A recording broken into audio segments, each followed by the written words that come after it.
मैं दीप्ति भारती। आज हम हाई बीपी के लिए बात करेंगे। तो आज मैं आपको हाई बीपी के लिए कुछ योग का अभ्यास कराऊंगी। इससे पहले हमें इस बात का आप ध्यान दीजिएगा कि अगर आपको हाई बीपी या हाई ब्लड प्रेशर की प्रॉब्लम है तो जिस हिसाब से मैं बता रही हूँ उस हिसाब से एक एक स्टेप आप उस चीज़ का तो ध्यान रखेंगे, लेकिन इस बात का आप ध्यान रखेंगे कि प्रॉब्लम आपको है। तो आपको आपकी जितनी कैपेसिटी है, बॉडी की कैपेसिटी और ब्रीदिंग की कैपेसिटी, मतलब आपकी बॉडी की जितनी कैपेसिटी है आप उस बात का ध्यान रखकर ही योग का अभ्यास कीजिएगा। अगर आपको थोड़ा सा भी इनकम्फर्टेबल या थोड़ा सा भी ऐसा लग रहा है कि सांस फूल रही है या हार्ट बीट तेज हो रही है तो आप उसी टाइम तुरंत योग का अभ्यास रोक के उसके बाद 10 मिनट का रिलैक्सेशन करेंगे। फिर उसके बाद आप उसको बंद कर देंगे। फिर 1-2 दिन बाद मतलब 100 आसन तो हम कंटिन्यू कर सकते हैं, उसका वीडियो मैंने डाल रखा है। लेकिन अगर आप कोई भी इनकन्वीनियंस, मतलब कि अगर कोई भी प्रॉब्लम आपको फील हो रही है तो आप तुरंत योग का अभ्यास रोक देंगे, क्योंकि हाई बीपी के जो पेशेंट होते हैं उनको योग का अभ्यास कराना बहुत रिस्की होता है। लेकिन ये मतलब वो ना जो पेशेंट होते हैं वो बारे दूसरे का देख देख करके या खुद की बीमारी इस प्रॉब्लम में उनको इतनी फ्रस्ट्रेशन हो जाती है कि वो देख देख करके योग का अभ्यास इनडायरेक्टली गलत ऐसे ही करना स्टार्ट हो जाते हैं। तो एक सही नॉलेज ना मिल पाने की वजह से प्रॉब्लम आ सकती है, तो आप इस बात का ध्यान रखेंगे। तो और प्रॉब्लम्स में आप इस बात का ध्यान रखेंगे कि किस वजह से ये प्रॉब्लम होती है। तो चाहे वो हमारे हाई बीपी हो या लाइफस्टाइल डिसऑर्डर में, लाइफस्टाइल डिजीज़ में, या बॉडी की कोई भी प्रॉब्लम हो या कोई भी बीमारी हो, उसमें पहला रीज़न होता है हमारा लैक ऑफ फिजिकल एक्टिविटी। क्यों आजकल जो डिजिटल इन्वायरमेंट चल पड़ा है, इसकी वजह से मोस्ट ऑफ द वर्क जो होते हैं वो बैठ के होते हैं, जिसकी वजह से हमारी जो फिजिकल एक्टिविटी बिल्कुल रुक सी गई है, तो प्रॉब्लम हो सकती है। दूसरा कारण होता है स्ट्रेस इतनी बड़ी, मतलब कि हमें लगता तो है कि सब बोलता है, मतलब नॉर्मली या जेन्युइनली हम बोल देते हैं कि हमें शौक थोड़े ना हुआ है स्ट्रेस लेने का या सोचने का, चिंता करने का, लेकिन इनडायरेक्टली हम अपने डेली रूटीन से या रिलेशनशिप से या रिलेशन से, अपने काम से इतना ज़्यादा फ्रस्ट्रेट हो जाते हैं, इतना ज़्यादा टेंस हो जाते हैं ना कि इनडायरेक्टली स्ट्रेस हमारे दिमाग पे पड़ने लगता है, उस चीज़ का हमें पता नहीं होता। और भी 2-3 सारे रीज़न होता है, जैसे कॉन्स्टिपेशन, जिसको कंटिन्यूसली कॉन्स्टिपेशन बनती है, जिसका वीडियो मैंने ऑलरेडी बना रखा है, उनको दिक्कत हो सकती है। जिनको ओबेसिटी वाली प्रॉब्लम हो उनको बहुत ज़्यादा होती है हाई बीपी की प्रॉब्लम, लेकिन फिर भी आप अपना मोटापा कम करने के चक्कर में जो ब्लड की प्रॉब्लम है आप उसको बढ़ाइए मत। इस चीज़ का आप ध्यान रखिए। धीरे धीरे अगर आप जिस तरीके से मैं बता रही हूँ अगर आप उस तरीके से करेंगे तो वो अपने आप नॉर्मल हो जाएगा। हार्मोनल इम्बैलेंसेस इस वजह से आते हैं कि हम अब मतलब इन्वायरमेंट से ज़्यादा ना जुड़ करके अपने फ़ोन से, मतलब अब फ़ोन के डिजिटल इन्वायरमेंट में इतनी तेज़ी से घुस गए हैं कि कोई भी चीज़ हम चाहते हैं तो दिमाग वर्क नहीं करना, दिमाग की वर्किंग कैपेसिटी कम हो करके हमारे हॉर्मोन्स, चाहे वो अच्छी चीज़ देखें या चाहे हमारे बुरी चीज़ देखें, नेगेटिव चीज़ देखें, तुरंत फ्लक्चुएशन होता है हमारे हॉर्मोन्स का, तुरंत खुशी हो जाती है, तुरंत रोना आ जाता है। तो ये जो चेंजेस होते हैं हॉर्मोन्स में ना, इसकी वजह से बहुत ज़्यादा गड़बड़ी होती है। और तीसरी चीज़ होती है किडनी डिसऑर्डर। किडनी में अगर आपको यूरिन पास करने में, किडनी में कोई भी दिक्कत है तो आपको हाई बीपी की प्रॉब्लम हो सकती है। और भी जैसे डायबिटीज़ और भी ऐसे बहुत सारे प्रॉब्लम्स हैं, तो इस बात का आप ध्यान रखिएगा। और ये तो हो गई, लेकिन हमारी लाइफस्टाइल में, वो डाइट में लास्ट में बताऊंगी कि किस हिसाब से आपको क्या खाना है क्या नहीं खाना है। तो सबसे पहले हम योग का अभ्यास कर लेंगे। तो योग के अभ्यास में हम 3 चीज़ से स्टार्ट करेंगे, अ, उ, मा। इन तीनों का उच्चारण करते हुए हम सबसे पहले अपना योग का अभ्यास शुरू करेंगे। फिर उसके बाद मैं जो जिस स्टेप में और जिस क्वांटिटी में बताऊंगी आपको उस हिसाब से करना है। आप ना ही एक्स्ट्रा करेंगे, कम कर सकते हैं लेकिन ज़्यादा मत कीजिएगा। तो हम सबसे पहले स्टार्ट करते हैं। आपकी दोनों हथेलियाँ खुली रहेंगी और अंगूठे पे आप जैसे चाहे वैसे अपने पैरों की पोजीशन रख सकते हैं। आप जिस भी चीज़ में कंफर्टेबल हो, उसमें कोई हार्ड एंड फास्ट रूल नहीं है कि आपको किसी भी मतलब कि पद्मासन में, इसी तरीके से आप जिसमें कंफर्टेबल है उसमें बैठ जाइए आराम से। फिर उसके बाद हम सबसे पहले लंबा गहरा सांस भरेंगे, फिर अ का उच्चारण करेंगे। पहले हम लंबा गहरा सांस भरेंगे,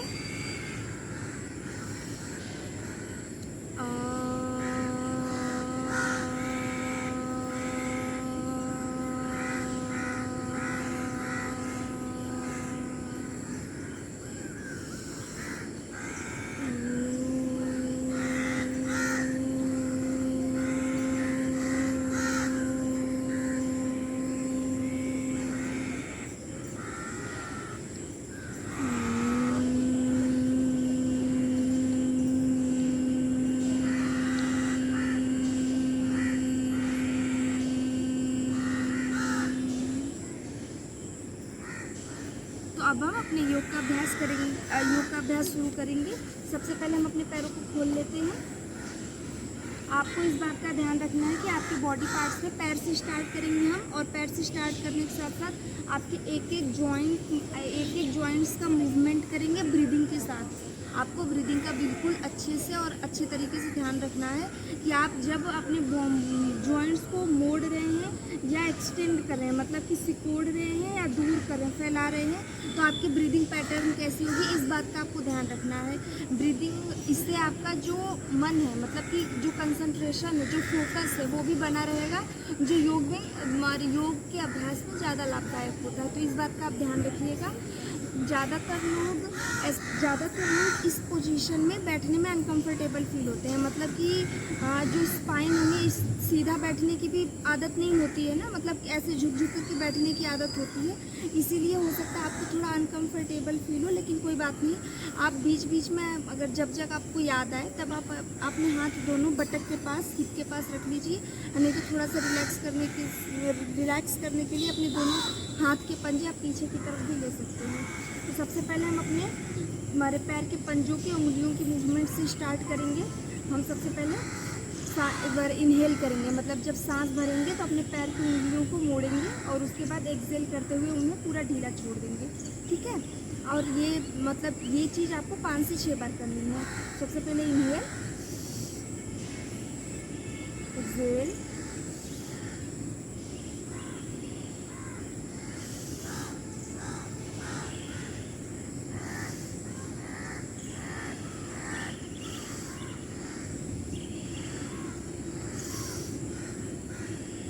अब हम आएंगे अपने दूसरे जॉइंट पर, जो एंकल के जॉइंट्स हैं, उसमें हम सबसे पहले अपने एंकल के जॉइंट्स को हमारे आगे पीछे रोटेट, मतलब मूव करेंगे आगे पीछे, फिर उसके बाद रोटेट करेंगे। तो जब हम आगे लेके जाएंगे तब हम इनहेल करेंगे, और जब हम पीछे लेकर आएंगे, मतलब अपनी तरफ खींचेंगे, जिसमें आपके पूरे थाई से लेकर के पैर तक के पूरे मसल्स खींचेंगे, तब इस टाइम आपको एक्सहेल करना है, मतलब सांसों को छोड़ना है।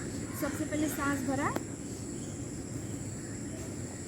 आपके पंजे बिल्कुल आगे की तरफ खींचे होंगे, इस बात का आपको ध्यान रखना है।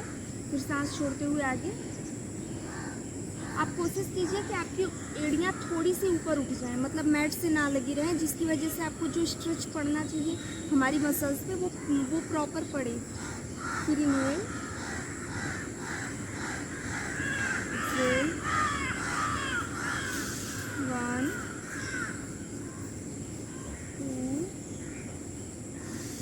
2 1 काउंटिंग में इनहेल, 2 में एक्सहेल, सांस को छोड़ेंगे, 1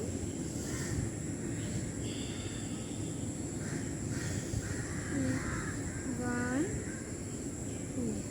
अब हम आएंगे रोटेशन पे। रोटेशन में आपको इस बात का ध्यान रखना है कि जब हम आप अपने पैरों को अपनी तरफ लेकर आएंगे तब आप इनहेल करेंगे, और जब आप अपने पैरों को बाहर की तरफ लेके जाएंगे तब आप एक्सहेल करेंगे। सबसे पहले इनहेल, उसके बाद एक्सहेल, आगे की तरफ जाते टाइम इनहेल, एक्सहेल। आपका पूरा का पूरा ध्यान आपकी ब्रीदिंग पे रहेगा, आप कैसे सांस आ रही है, कैसे जा रही है, श्वासों की मूवमेंट, पूरी ब्रीदिंग पर आपका पूरा फोकस रहेगा, इस बात का आप ध्यान रखिए। और फिर बिल्कुल जितना धीरे हो सके आप उतना धीरे अपने एंकल के जॉइंट्स को मूव कराइए। अब हम दूसरे डायरेक्शन में मूव करेंगे और अपनी तरफ से स्टार्ट करेंगे।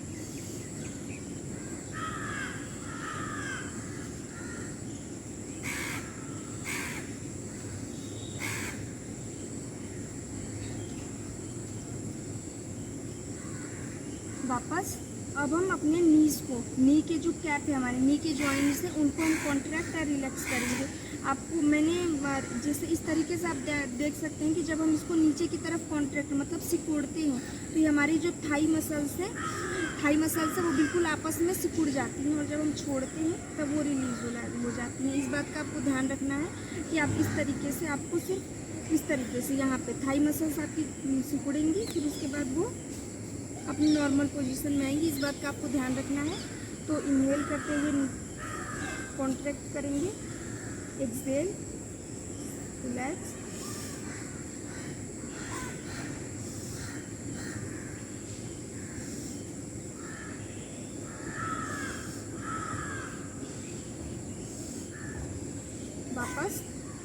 अब हम पहले हम बाएं पैर से स्टार्ट करेंगे। तो सबसे पहले हम बाएं पैर को मोड़ेंगे और उसके बाद दोनों हाथों को इस तरीके से इंटरलॉक करके अपने थाई के पास रख लेंगे। उसके बाद और आप कोशिश कीजिए कि इस पूरे मैकेनिज्म में, इस पूरे योग के अभ्यास में आपको पीछे की तरफ नहीं झुकना है। आप कोशिश कीजिए कि आपकी पूरी स्पाइन, पूरी रीढ़ की हड्डी सीधी रहे और आपका जो थाई है, आपके पेट से, मतलब अच्छे तरीके से पेट से लगे होने चाहिए। फिर उसके बाद जब हम उन्हें ऊपर लेकर जाएंगे तब इनहेल और नीचे लेते टाइम एक्सहेल। ये वाला प्रोसेस करना है। इसमें ऊपर ले जाते टाइम किसी के पैर स्ट्रेट नहीं होते तो आप थोड़ा सा नीचे भी कर सकते हैं। Inhale exhale, inhale exhale. सांस भरा और सांस को छोड़ दिया, सांस भरा, सांस छोड़ दिया। और ऐसे आप ऊपर भी कर सकते हैं। आपके बिल्कुल पैर के पंजे आप बाहर की तरफ पॉइंटेड खींचे होंगे इस तरीके से। Inhale exhale, inhale exhale. सांस भर के पैर सीधे, सांस छोड़ते हुए पैर नीचे, पैर ऊपर नीचे। 7 से 8 बार एक पैर से, फिर दूसरे पैर से।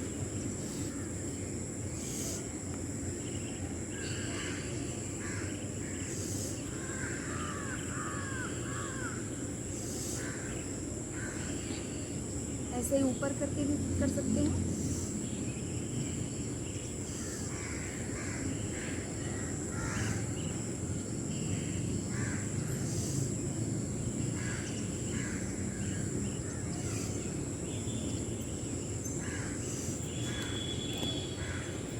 अब इस बात का आपको ध्यान रखना है कि इसमें हम अपने पैरों को जिस तरीके से अपनी नींव को आगे पीछे किए थे, अब इस वाले में हमें अपने पैरों को रोटेट करना है। रोटेट करते टाइम आपके थाई आपके पेट से लगे होंगे, आपके पेस्ट और चेस्ट वाले से। फिर उसके बाद ब्रीदिंग आपकी नॉर्मल रहेगी और कोशिश करिए आप जितना बड़ा सर्कल हो सके उतना बड़ा बना पाए। बिल्कुल मतलब कि आपके अपने पैरों की नसों को खींचना नहीं है, आपसे जितना हो पाएगा आप उतना करिएगा। 4 से 5 राउंड आपको एक डायरेक्शन में और 4 से 5 राउंड दूसरे डायरेक्शन में। कोशिश कीजिएगा कि आपके पैर ऊपर आते टाइम थोड़े से स्ट्रेट हों, या तो अगर आप इनहेल एक्सहेल कर सकते हैं तो जब हम पैर ऊपर लेके आएंगे तब इनहेल और नीचे लेके जाएंगे तब एक्सहेल। जब सांस भरेंगे पैर ऊपर लेके आते टाइम और सांस को छोड़ेंगे नीचे ले जाते टाइम। ठीक है, इस बात का आपको ध्यान रखना है। दूसरे पैर से नी रोटेशन, सांस भरा, सांस भरते हुए पैर ऊपर, सांस छोड़ते हुए पैर नीचे।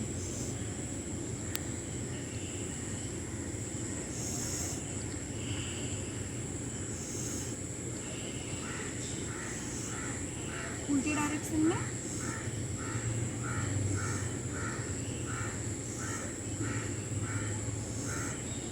वापस। अब हम अपने हिप के रोटेशन पे आएंगे। तो हिप के रोटेशन में आपको सबसे अपने दोनों पंजों, अपने एक पंजे को उठा करके अपने थाई के सबसे पास में रखना है। और फिर उसके बाद जब हम ऊपर लेके जाएंगे तब इनहेल करेंगे, जब हम नीचे लेके जाएंगे तब एक्सहेल करेंगे। दूसरा हाथ आपके और पैर के पंजे के पास रहेगा और जो पहला वाला हाथ है, जो पैर मुड़ा हुआ है वो वाला हाथ, वो उस वाले हाथ को अपने घुटने को सहारा देने के लिए आपके घुटने पे रहेगा। तो जब हम इनहेल किया तो पैर ऊपर, एक्सहेल किया तो पैर नीचे। तो इनहेल करते टाइम हाथ नीचे रहेगा और एक्सहेल करते टाइम हाथ ऊपर रहेगा। और आपकी पूरी स्पाइन, पूरा फेस सामने रहेगा, स्पाइन सीधी रहेगी। इस बात का आप ध्यान रखिएगा।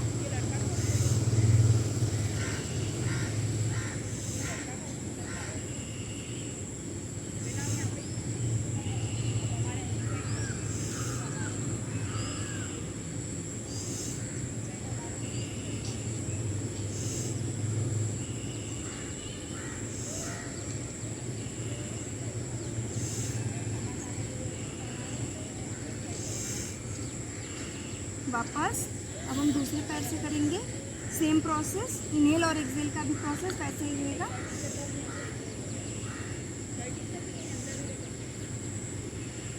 आपको बहुत ज़्यादा अपने घुटनों को नीचे की तरफ प्रेस नहीं करना है, जितना जा पा रहा है आप उतना ही लेके जाएंगे। बिल्कुल अपनी बॉडी पे स्ट्रेच नहीं देना है। आप जितना आराम से आपकी जितनी बॉडी की कैपेसिटी है, जितने रिलैक्सेशन से ब्रीदिंग के साथ कर सकते हैं आप, उतना रिलैक्सेशन से अपनी बॉडी को उतना फ्री छोड़ करके योग का अभ्यास कीजिए। धीरे धीरे आपकी पूरी बॉडी पर, आपके मन पर इसका एक इफेक्ट अपने आप पड़ने लगेगा।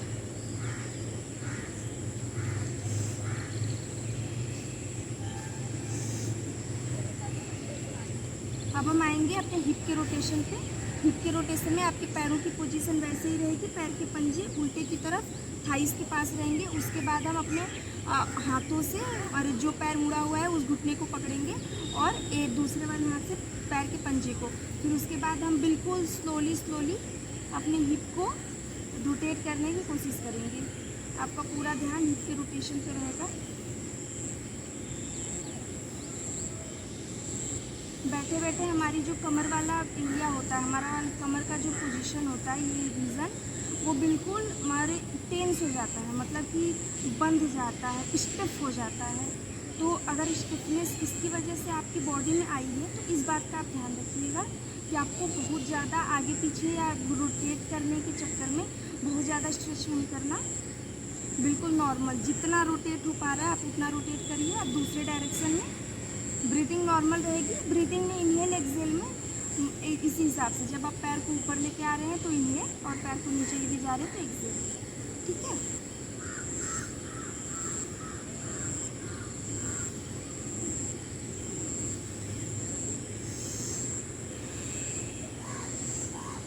अब हम सेम रोटेशन अपने दूसरे पैर से कर लेते हैं।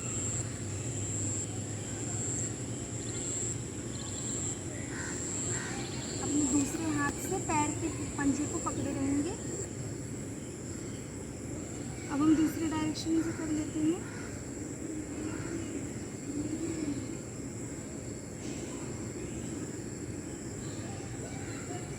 वापस, अब हम वापस आ जाएंगे। ठीक है। अब हम आ जाएंगे वज्रासन में। आपको कोशिश करना है कि अगर जितना टाइम तक पॉसिबल हो पाए आप अपना जो बैठने वाला या प्राणायाम हो वो वज्रासन में ही कीजिए। वज्रासन काफ़ी अच्छा होता है, पेट का डाइजेशन भी इससे, ये जो पैरों की स्टिफनेस होती है वो भी काफ़ी अच्छे से हमारे काफ़ी अच्छी होती है। लेकिन इस बात का ध्यान रखें कि अगर आपके घुटने में कोई भी दिक्कत हो तो वज्रासन आप इस आसन में ना बैठें, दूसरे आसन में बैठ लीजिए। इसके बाद हम आएंगे हाथों पे, हाथ की मूवमेंट पे, हाथ के जॉइंट्स पे। तो सबसे पहले आपको अपने हाथों में को मुट्ठी बनानी है और आपके अंगूठे इस बात का ध्यान रखेंगे कि अंदर होंगे। और जब हम सांस भरेंगे तो हाथ बिल्कुल जितना टाइट हो सके उतना अपने उंगलियों को टाइट रखिए और सांस छोड़ते हुए, एक्सेल करते हुए अंदर। ठीक है।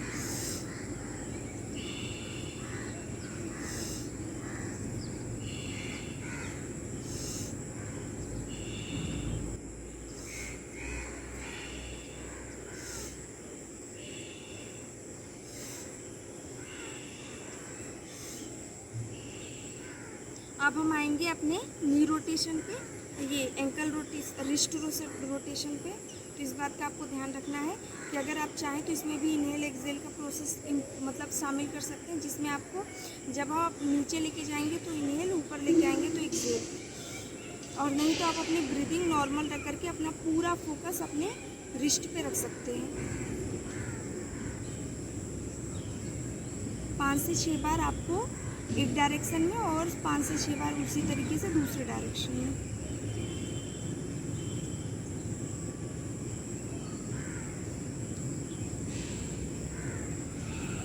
अब हम आएंगे अपने नी पे। नी पे आपको सबसे पहले अपने नी पर आएंगे तो हम अपने पहले एक हाथ से नी को पकड़ेंगे और फिर उसके बाद हमारे हाथ की मुट्ठी बनाएंगे, अंगूठे अंदर रहेगा, उंगलियां बाहर रहेंगी। फिर उसके बाद आपको अपने पूरे नी को अच्छे से रोटेट करना है इस तरीके से।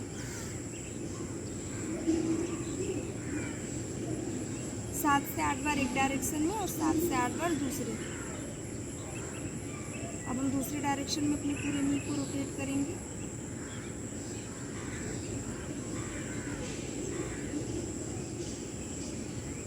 वापस, अब हम उस सेम पोजीशन दूसरे हाथ से, इसमें आपकी ब्रीदिंग नॉर्मल रहेगी। आपका पूरा का पूरा फोकस आपके नी के रोटेशन पे रहेगा, उल्टे डायरेक्शन में।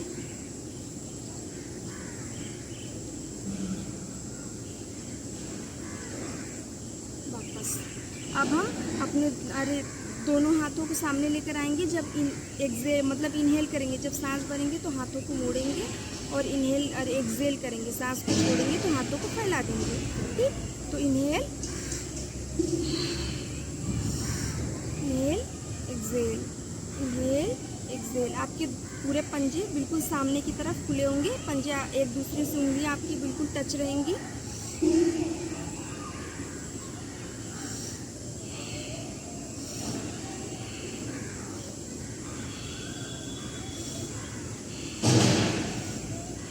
चार से 5 बार के बाद अब हम दूसरे हाथों को फैला लेंगे दूसरे डायरेक्शन में।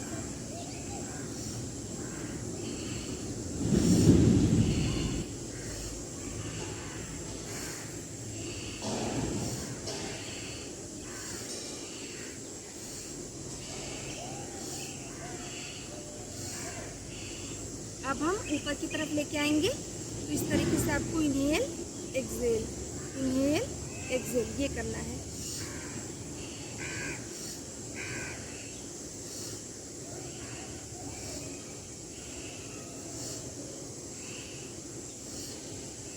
अब हम आ जाएंगे शोल्डर की रोटेशन पे। शोल्डर रोटेशन पे आपको इस बात का ध्यान रखना है कि जब आप आगे लेके आएँ तो आपकी कोहनियाँ मुड़ी होनी चाहिए, और जब आप पीछे लेके जाएं तो कोशिश कीजिएगा कि आपकी जो कलाई है, ये कलाई है आपस में मुड़े, जिसकी वजह से जो हमारे पीछे के ये वाले शोल्डर ब्लेड्स होते हैं, ये वाली हड्डी होती है, वो उसकी मूवमेंट कंप्लीट हो, पूरे अच्छे तरीके से उसके मसल्स मूव करें, मतलब कि मूवमेंट का असर इस पूरे हड्डी पे और ये पूरा रीढ़ की हड्डी, ये हड्डी और इधर की रीढ़ की हड्डी पे पड़े। तो आप इस तरीके से देख सकते हैं कि जब मैं पीछे लेके जा रही हूँ तो मेरे पूरे हाथों की कलाई आपस में मिल रही है। हो सकता है आपको स्टार्टिंग में करने में आपको प्रॉब्लम हो, लेकिन जब आप धीरे धीरे योग का अभ्यास करेंगे तो आपको आदत हो जाएगी। तो जब हम इसे पीछे लेके जाते हैं और जब हम अपने कलाइयों को आपस में मिलाते हैं तो ये इस वाले पीछे वाले हड्डी की पूरी मूवमेंट होती है इस तरीके से। तो आपको इस बात का ध्यान रखते हुए अपने शोल्डर को रोटेट कराना है। ठीक है, तो जब आगे लेके आएंगे तो इनहेल और पीछे लेके जाएंगे तो एक्सेल।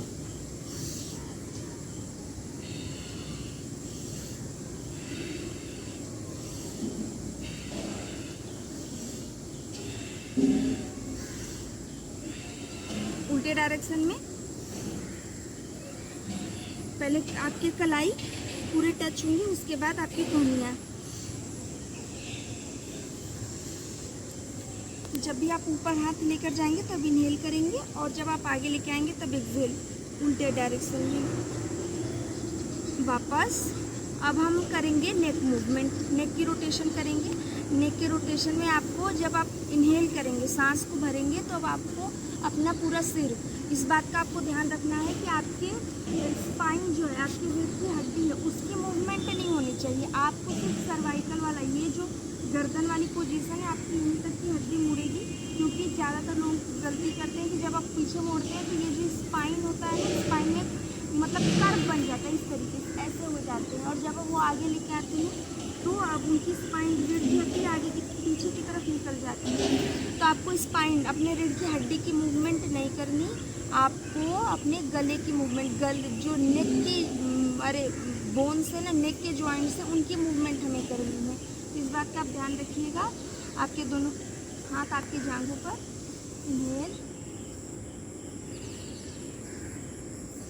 इनहेल करके पीछे और एक्सेल करके आगे।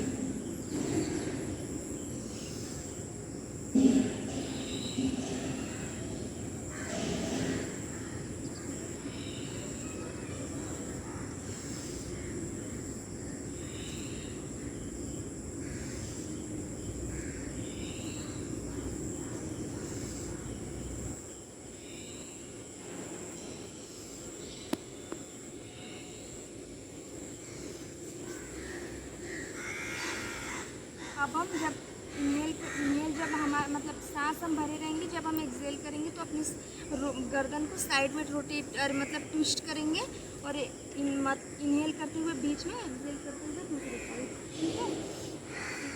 एक्सहेल, फिर इनहेल करते हुए वापस, एक्सहेल करते हुए दूसरी साइड, फिर इनहेल करते हुए बीच में, एक्सहेल करते हुए दूसरी साइड में।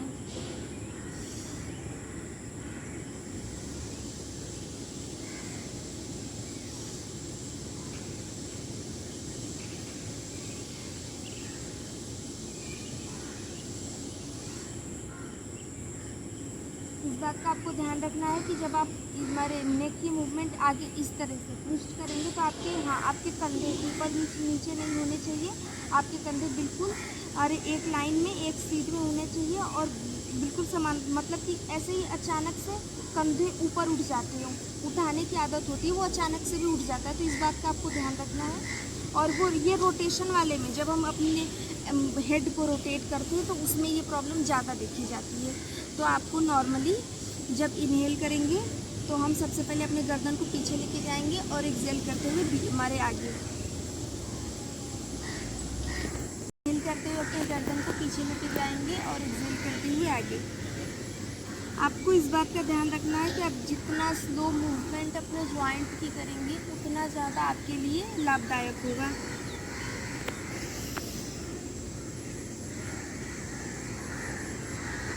आपका पूरा का पूरा फोकस आपकी ब्रीदिंग पे और आपके जॉइंट के मूवमेंट पे होगा।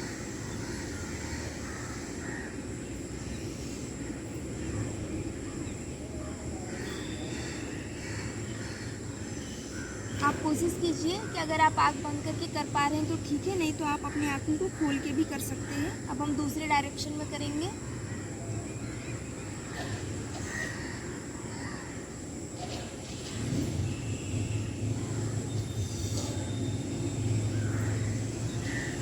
वापस अब हम करेंगे अपने पूरे स्पाइन की मूवमेंट। इसमें आपको सिंपली जब हम इनहेल करेंगे तो आपके जो मतलब कंधे हैं और आपका ये वाला पोस्चर वो आगे की तरफ, मतलब कि ये कमर वाला जो पोस्चर जहाँ रीढ़ की हड्डी कमर पे है वो आगे की तरफ जाएगी और चेस्ट वाला रीजन,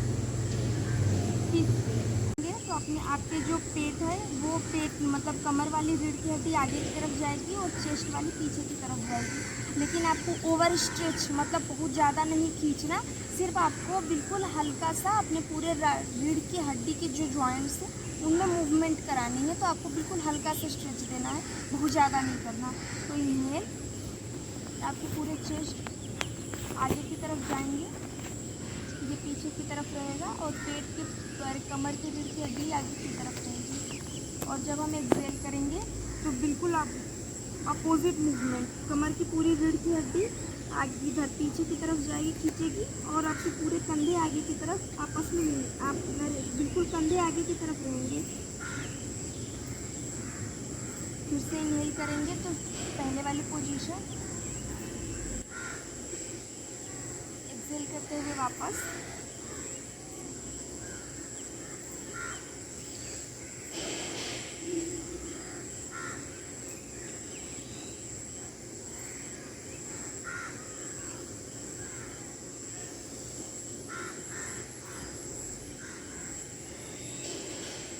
स्पाइन मूवमेंट भी आपको कम से कम 4 से 5 बार करनी है ब्रीदिंग के साथ।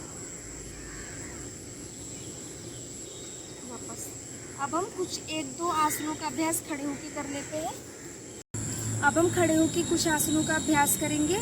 इसमें आपको याद रहे कि आपके पैर मिले भी हो सकते हैं, ये आपके बैलेंस के ऊपर निर्भर करता है, क्योंकि कुछ लोग मतलब पैरों को, पैर के पंजे को मिला करके बैलेंस कर लेते हैं, लेकिन कुछ लोगों से नहीं होता।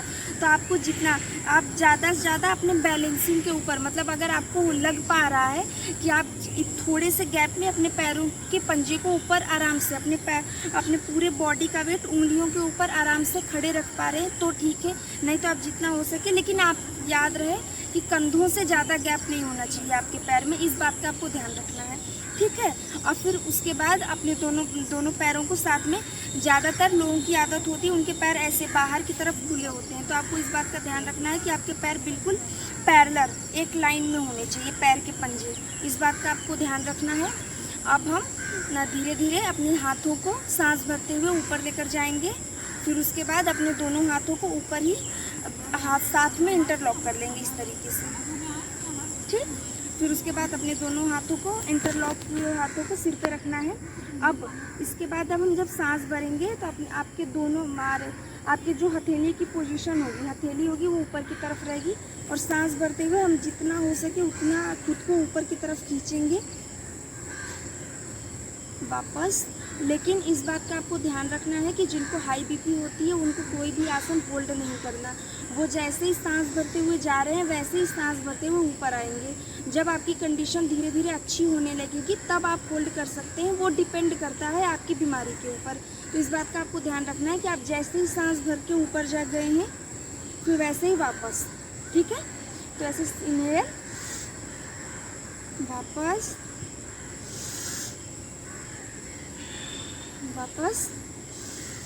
इसको आपको कम से कम 4 से 5 बार आप ट्राई करिएगा, धीरे धीरे स्टार्ट करिएगा 4 से 5 बार। उसके बाद आप इसका ड्यूरेशन मतलब कि इसको कितनी बार करना है ये आप बढ़ा सकते हैं, ये आपकी कैपेसिटी के हिसाब से डिपेंड करता है। लेकिन इसको इस बात का ध्यान रखना है कि आप 4 से 5 बार से ही स्टार्ट कीजिएगा। स्टार्टिंग में बहुत ज़्यादा नहीं करते, थोड़ा थोड़ा करते करते स्टार्ट करते हैं, तब बॉडी में एक मूवमेंट, एक रिदम बन जाता है, मतलब बॉडी को आदत हो जाती है। तो आपको इस बात का ध्यान रखिएगा, ठीक है।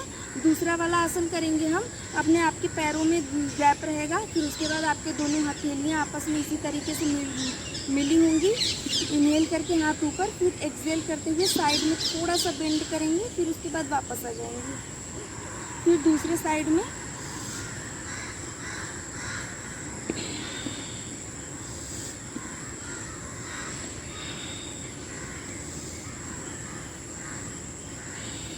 आपको इस बात का ध्यान रखना है कि आपकी जो हाथ के बाइसेप्स ट्राइसेप्स है, मतलब कि ये जो ऊपर वाला बाजू है वो आपके कान से लगा होगा।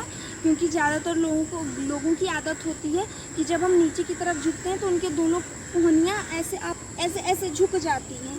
तो आपको इस बात का ध्यान रखना है कि जब हम झुका देते हैं तो हमारी अपर बॉडी में वो स्ट्रेच, मतलब कि जो प्रभाव पड़ना चाहिए वो नहीं पड़ पाता। तो आपको इस बात का ध्यान रखना है बहुत अच्छे से, ठीक है। तो जब हम इनहेल करते हुए हाथ ऊपर, फिर एक्सहेल करते हुए साइड में ट्विस्ट, वापस,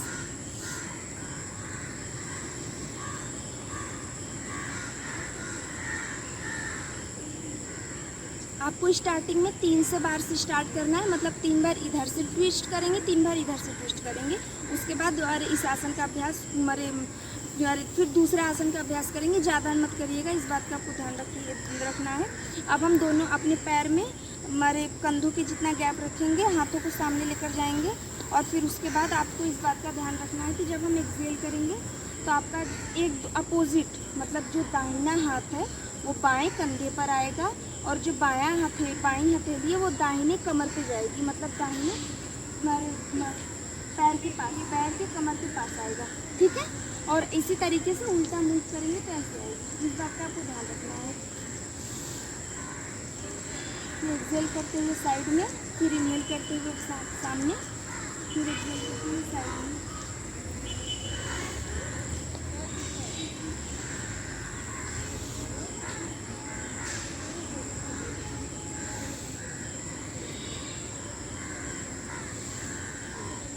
ये आप रिलैक्सेशन के हिसाब से, ये रिलैक्सेशन का काफ़ी अच्छा आसन होता है। तो इसमें आप थोड़ी देर होल्ड भी कर सकते हैं, या तो अपनी बीमारी के हिसाब से थोड़ी देर होल्ड भी कर सकते हैं, या तो आप इसका ड्यूरेशन मतलब टाइम बढ़ा सकते हैं। फिर उसके बाद जब आपको आदत हो जाएगी, आपको रिलैक्स मिलने लगेगा, तो आप अपने आप इस आसन का अभ्यास ज़्यादा कर सकते हैं। याद रहे, जब आपको आदत होने लगे, या मतलब जब प्रॉब्लम ठीक होने लगे, तो आप थोड़ा कुछ सेकंड तक होल्ड कर सकते हैं। जैसे हम सांस छोड़ा, फिर मुड़े, फिर 1-2 सेकंड तक होल्ड, फिर सांस भरते हुए वापस, फिर सांस छोड़ते हुए पीछे, फिर थोड़ा सा होल्ड, वापस। तो इस बात का आपको ध्यान रखना है। तो अब मैं कुछ आसन 2-3 बैठ के बता देती हूँ, फिर उसके बाद हमारा योग के अभ्यास हमारा पूरा होगा, ठीक है। तो अब हमें इसमें आपके हमारे जो हाथ, मतलब कि आप में जो कमर से लेकर के कंधों में जितना गैप है कमर और कंधों का उतने ही आपके हाथों में गैप रहेगा। आपको बहुत ज़्यादा हाथ आगे नहीं रखना है, इस बात का आपको ध्यान रखना है। अपने कंधों के बराबर आपको हाथ रखना है और अपने पैरों में आपको अपने कंधों के बराबर भी गैप रखना है और आपके पंजे ऐसे बाहर की तरफ फैले होंगे, ठीक है। पंजे आपके मैट की तरफ रहेंगे और आपके पंजे, हाथ के पंजे जो होंगे वो बिल्कुल खुले होंगे। इसके बाद जब आप इनहेल करेंगे तो आपकी जो रीढ़ की हड्डी रहेगी वो नीचे की तरफ जाएगी और फेस अपवर्ड जाएगा। एक बार आप देखिए,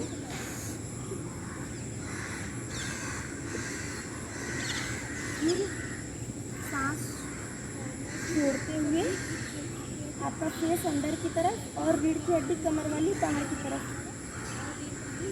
फिर इनहेल करते हुए फेस ऊपर, फिर एक्सहेल करते हुए वापस।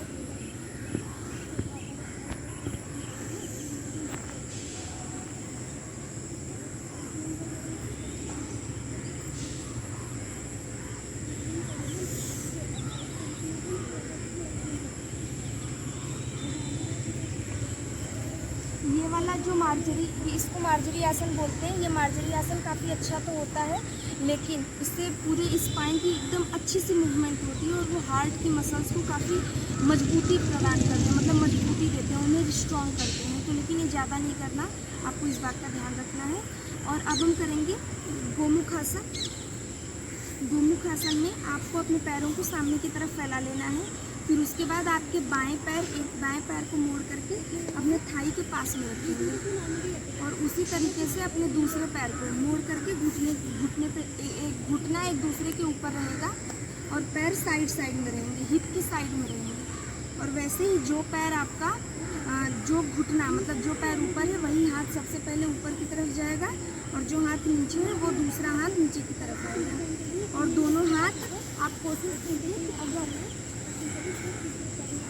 अगर आपके दोनों हाथ आपस में इस तरीके से मिल जाए तो ठीक है, नहीं मिलता है तो कोई बात नहीं। जहाँ तक आपके हाथ आ पा रहे हैं वहीं तक आप अपने हाथ को रख करके होल्ड कीजिए और आपके दोनों आप कोशिश कीजिए कि आपके जो दोनों हाथ बाइसेप्स मतलब ये जो हाथ के बाजू है, हाथ वाला बाजू है वो बिल्कुल सीधा रहेगा और कान के बराबर रहेगा, आगे पीछे नहीं होगा।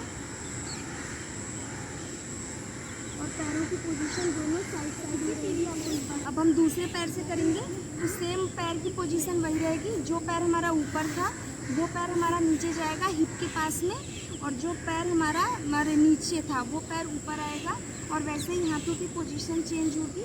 अगर आपके हाथ टच ना हो पा रहे हो तो कोई बात नहीं है, जितना हो पा रहा है आप उतना करके होल्ड कीजिए।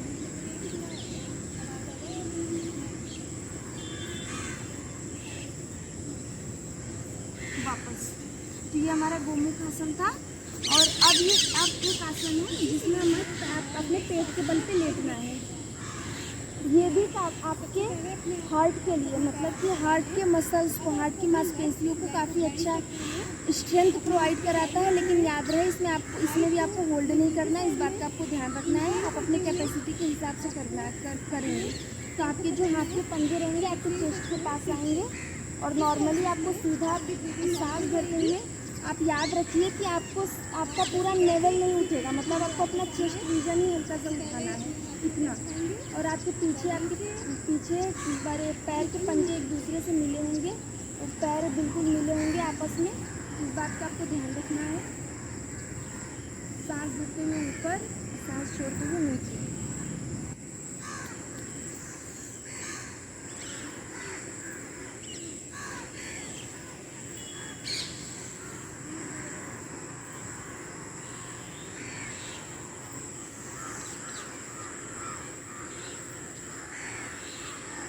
कम से कम आपको सिर्फ 3 से 4 बार करना है, इस बात का आपको ध्यान रखिएगा कि आपको सिर्फ 3 से 4 बार करना है। ये वाला आसन ये काफ़ी अच्छा होता है। अब हम थोड़ा सा रिलैक्स कर लेते हैं तो शशांक आसन में मतलब वज्रासन में आ जाएंगे और अपने पैर में थोड़ा सा गैप कर लेंगे, मतलब कंधे की जितना या कंधे से ज़्यादा भी रख सकते हैं। तो आपके पैर मतलब कि पैरों में कंधे की जितना, कंधे से ज़्यादा गैप, इतना गैप रखना है कि आपका जो सिर है वो मैट पे आ जाए, इस बात का आपको ध्यान रखना है। हाथ ऊपर की तरफ उठाएंगे और पहले हम सांस भरते हुए हाथ उठाया और सांस छोड़ते हुए नीचे जाएंगे और अपने माथे को मैट के ऊपर लगा करके लंबा गहरा सांस भरेंगे और अपना आपका पूरा ध्यान आपने जो जो आज योग का अभ्यास किया है उसको अपने दिमाग में रिकॉल करते रहिए। आपकी प्रॉब्लम कैसे थी, कैसे ठीक हो रही है, कैसे आपके बॉडी पर एक एक योग का अभ्यास असर हो रहा है, इस बात का आपको ध्यान रखना है।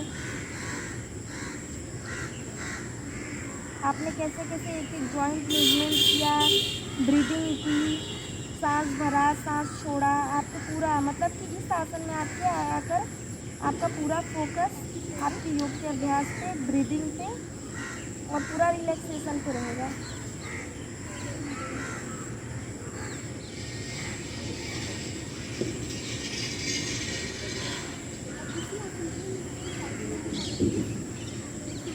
इस आसन में आपको 3 से 4 मिनट से कम 3 से 4 मिनट से स्टार्ट करते हुए 7 से 8 मिनट तक, जब तक आपकी बॉडी अच्छे से कंप्लीट रिलैक्स ना हो जाए तब तक आपको इस वाले आसन में अभ्यास करना है। उसके बाद आप प्राणायाम कर सकते हैं। प्राणायाम की वीडियो मैं अलग से दे दूँगी आपको। और इसके बाद अब आपको 10-12 मिनट का रिलैक्सेशन का आसन कंपलसरी करना है, इस बात का आपको ध्यान रखना है। और वो वीडियो मैं दे रखी हूँ, मेरे चैनल पे मिल जाएगी आपको इजीली, इस बात का आपको ध्यान रखना है। और वो आप आसन कर लीजिएगा, फिर उसके बाद आप रहने दीजिएगा। तब हम आते हैं डाइट पे। डाइट में हाई बीपी के लिए जो हम मतलब आज जो कल ये जो लो फाइबर मतलब जो रिफाइन पॉलिश किया हुआ चावल होता है, रिफाइंड आटा होता है, रिफाइंड तेल होता है, ये इतने मतलब एक तरीके से ये हार्मफुल, इन्हें जहर होते हैं बॉडी के लिए, क्योंकि ये इतने प्रोसेस हो जाते हैं, इतने ज़्यादा प्रोसेस हो जाते हैं ना कि इनकी जो न्यूट्रिशनल वैल्यू होती है वो बिल्कुल ख़त्म ही हो जाती है। तो इस बात का आपको ध्यान रखना है कि बहुत ज़्यादा स्पाइसी, बहुत ज़्यादा नमक और बहुत ज़्यादा मीठा, एकदम मिठाइयाँ ये सब नहीं खाना। आपको जब तक प्रॉब्लम है तब तक आप इस चीज़ को अवॉइड कीजिए, इस बात का आपको ध्यान रखना है। और ये जो पॉलिश की हुई दाल, पॉलिश की हुई चावल, ये भी आपको नहीं खाना है। और इस बात का आपको ध्यान रखना है कि हर 15 दिन में अगर आपको इसके साथ साथ मतलब हाई बीपी के साथ ओबेसिटी है और नहीं भी है, हाई बीपी की ही प्रॉब्लम है अकेले, तो आप 15 दिन में आपको हर 15 दिन में एक बार फास्ट रखना है। फास्ट में आपको सॉलिड कोई भी खाना नहीं खाना, सॉलिड इवन फ्रूट्स तक नहीं खाना, सिर्फ आपको लिक्विड लेना है। लिक्विड में आप जूस ले सकते हैं, लेमन वाटर ले सकते हैं, नींबू का पानी ले सकते हैं। नमक मत मिलाइएगा, हाई बीपी वालों के लिए नमक जहर होता है। जितना नमक कम खाएंगे आपकी बीमारी उतनी ज़्यादा अच्छे से और बहुत जल्दी क्योर हो जाएगी, इस बात का आपको ध्यान रखना है।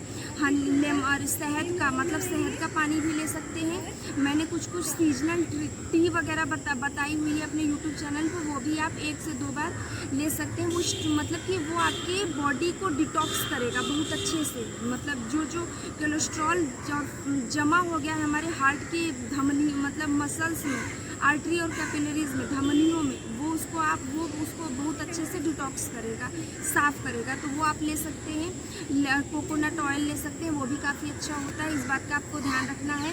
छिलके वाली दाल यूज़ कीजिए और चोकर वाला आटा यूज़ करिए, इस बात का भी आपको बहुत अच्छे से ध्यान रखना है। ऑयल में आप सरसों का तेल बहुत अच्छा होता है खाने में, और सरसों का तेल, ऑलिव ऑयल की तो आजकल मार्केटिंग बहुत तेज़ चल रही है, तो आप कम से कम जितना कम हो सके ऐड कर सकते हैं, कभी कभी, रोज़ मत कीजिएगा। कोकोनट ऑयल यूज़ कर सकते हैं, अलसी के तेल होते हैं, अलसी के बीज के तेल होते हैं, मतलब बदल के। और ये जो रिफाइन ऑयल होता है ना, ये मत यूज़ करिए, बहुत ज़्यादा हार्मफुल होता है, इस बात का आप ध्यान रखिए। फास्ट रखिए। डाइट में जो मैंने मना किया है कि ये नहीं खाना, वो मत खाइए। और रॉ मटेरियल में लास्ट चीज़, आपको अपने 2 मील में मतलब कि एक से दूसरे मील के बीच में 5 से 6 घंटे का गैप रखना है। पहला मील अगर आप मेरे हिसाब से चलेंगे तो पहला मील 12 से 2 के बीच में ले लीजिए, दूसरा मील 7 से 8 के बीच में शाम को ले लीजिए। उसके बीच में आपको पानी के अलावा या लिक्विड चीज़ के अलावा कुछ मत ले लीजिए। जितना पेट खाली रहेगा, जितनी बॉडी की कैपेसिटी इफिशियंसी बढ़ेगी, उतना ज़्यादा फ़ायदा होगा आपके लिए। सुबह भूख लगती है तो आप फ्रूट्स ले लीजिए, सैलड ले लीजिए, जूस ले लीजिए। फिर उसके बाद 12-2 बजे तक, क्योंकि आप जितना आपका पेट जितना कम काम करेगा, मेटाबॉलिज्म खाने में जितनी ऊर्जा लगा देगा ना, तो बीमारी कैसे ठीक होगी, इस बात का आपको ध्यान रखना है। इस बात का आपको ध्यान रखना है कि जब आप फास्ट हो, क्योंकि इस टाइम जो फास्ट में जो खाने का ट्रेंड चला है ना, ऑयली और होगा तो आपको इस बात ये तो मैंने बता दिया, लेकिन दूध हाई प्रोटीन डाइट होता है। अगर आप दूध ले रहे हैं तो हल्का सा, ऐसा ज़रूरी नहीं होता कि कोलेस्ट्रॉल लेवल घी से बढ़ जाता है, आप थोड़ा सा डाल सकते हैं, उससे बॉडी में एक अच्छी सी लुब्रिकेशन आती है तो वो अच्छा होगा। लेकिन अगर आप कभी कभी लेते हैं तो ऐसा सिर्फ दूध लीजिएगा, उसकी जगह पे कुछ मत लीजिएगा, मतलब खाने के साथ दूध मत लीजिएगा और फास्ट वाले दिन दूध मत लीजिएगा। इस बात का आपको ध्यान रखना है, क्योंकि वो अपने आप में ही एक हैवी प्रोटीन का डाइट होता है, तो उसको एक मील की तरह लीजिए, उसके साथ कुछ मत लीजिए। इस बात का आप ध्यान रखें। कॉर्नफ्लेक्स वगैरह आजकल बहुत ज़्यादा आ गए हैं जो लाइट होते हैं, जैसे ड्राई फ्रूट्स हो गए, भिगा के दूध में खा लिया, केले के साथ दूध हो गया, वो ठीक है, वो चलता है। लेकिन अरे दूध के साथ आप ये लो, आप लोग की जो आदत होगी मठरी, नमकीन, बिस्किट और फिर खाना खाने के बाद 2 गिलास दूध गटक लिया, इस बात का आपको ध्यान रखना है। फास्ट वाले दिन दूध नहीं पीना है। डाइट का ध्यान रखिए, थोड़ा बहुत मालिश कीजिए अपने हाथों पैरों पे, जिससे आपके बॉडी का डिटॉक्स हो, तो इस बात का ध्यान रखिए। और योग का अभ्यास कीजिए, आपकी बीमारी अपने आप ठीक हो जाएगी और धीरे धीरे कम भी हो जाएगी। ठीक नहीं होगी लेकिन कम हो जाएगी। याद रखिए, योग करते करते आपको पहले दिन से अपनी दवाइयाँ बंद नहीं करनी है। जब धीरे धीरे असर करेगा तो आप खुद डॉक्टर के पास कंसल्ट करके ही अपनी दवाइयाँ बंद करेंगे, क्योंकि ज़्यादातर लोगों की गलती यही करते हैं, वो योग का अभ्यास थोड़ा सा असर होता है, फिर वो दवाई बंद कर देते हैं, फिर प्रॉब्लम और बढ़ जाती है। ठीक है, तो इस बात का आपको ध्यान रखना है। तो ये सारी चीज़ें हो गई, ठीक है। तो आप सबका बहुत बहुत धन्यवाद, आपने मेरे साथ योग किया। और खुश रहिए और अपने आप के आसपास के लोगों को भी खुश रखिए, स्वस्थ रखिए। बहुत बहुत धन्यवाद।